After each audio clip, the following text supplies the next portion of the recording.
I like your hair. I like your outfit. I like your shoes. In fairness, walang bahid ng pagiging tindera ng batsoy sa palengke. You look good. Pasensya ka na, Venice, ha? Wala kasi akong panahon makipagtalo eh. Marami pa kasi akong kakausaping investors. I was complimenting you. Pero ganyan ka talaga, ano? Ito, mga kahawakan. I'm just telling the truth. So, pagkatapos mo gamitin si Francis at hut-hutan ng pera, itong si Ivana naman yung gagamitin mo at uutuin. Ang galing mo talaga. Sa bagay, walang hindi gagawin ng langaw para lang makatungtong sa kalabaw. No, this is your fairy godmother who has a big heart for the poor. Stay away from her. Naintindihan mo? Scary.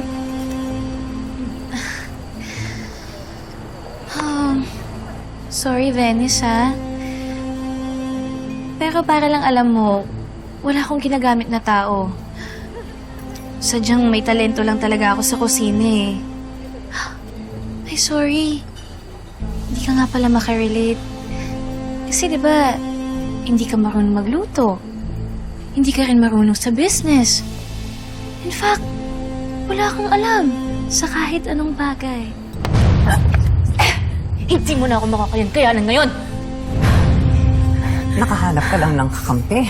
Ang lakas ng loob mo ngayon, ha? At ikaw, nagpapauto ka dyan sa hampas lupa na yan? Wow! Alam niyo kung matamatahin itong kaibigan kong si Tata.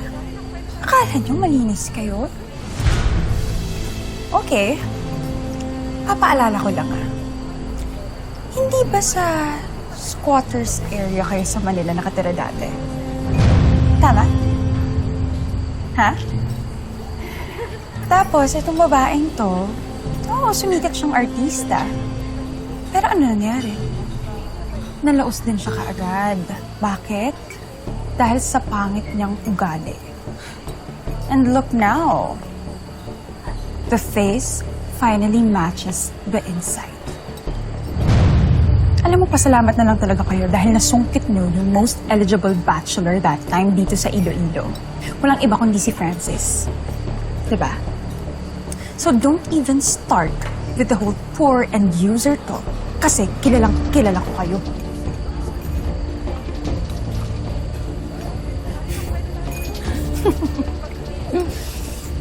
See? Natameme kayo, wala kayong masabi. Because it's so funny how the truth can make you so uncomfortable.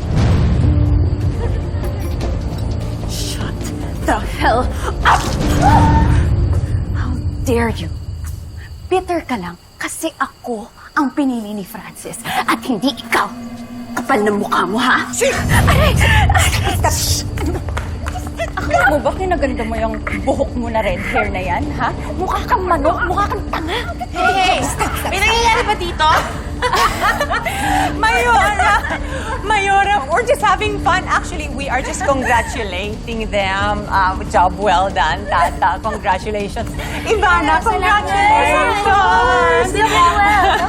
Thank you. Mayora, sobrang saya lang talaga namin. And sa sobrang saya namin, natapunan lang nila ako ng wine. Pero everything's fine. We're doing fine. Eh, syempre kami yung nagwagi. Yes!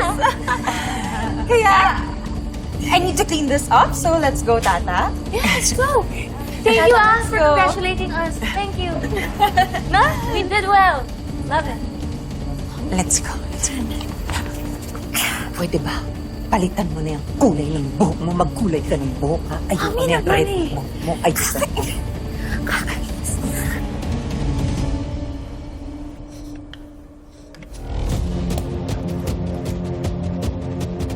Help! Help! Help! Tulungan niyo ako. Help! Help! Ano po nangyayari sa inyo? Nahilo ko. Mababa ang blood sugar ko. Teka lang po, tatawag lang po ako ng... No need. All I need is a candy. Meron ka ba niyang matamis dyan? Opo, ito, menthol candy. Ito po. Thank you.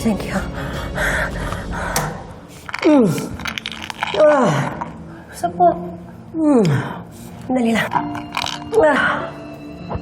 Thank you talaga. Tata? Ang chef ng bahay ni Sam? Nice to meet you po, Lola Sweet. Call me Madame Dulce. Ang pamilya ko lang tumatawag sa akin na Lola Sweet. And how dare you call me Lola Sweet?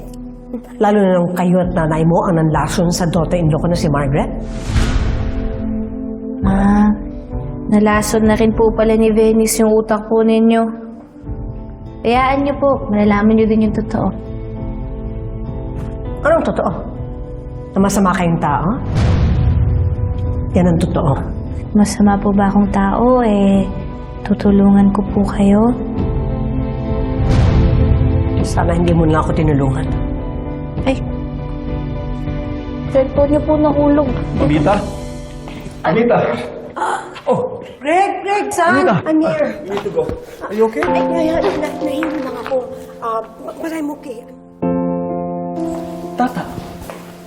Oh, ba't nandito ka? Tinulungan na ako ni Tata kasi nahilo ko. Pero binigyan niya ako ng mental candy, so I'm okay now. Nothing to worry. Let's go.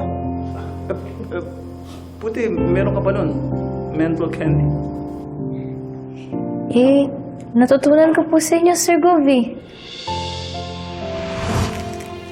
Take this. Ito ang sikreto ko. Mula po noon hanggang ngayon. Coffee and mental candy. Ang pagising. Thank you po, Idol Sir Gov. I said I'm okay. So let's go. Iinumin ko pa yung gamot ko. Let's go! Salamat. Salamat sa pagtulong mo kay Mamita. Greg, let's go! Wala po yun.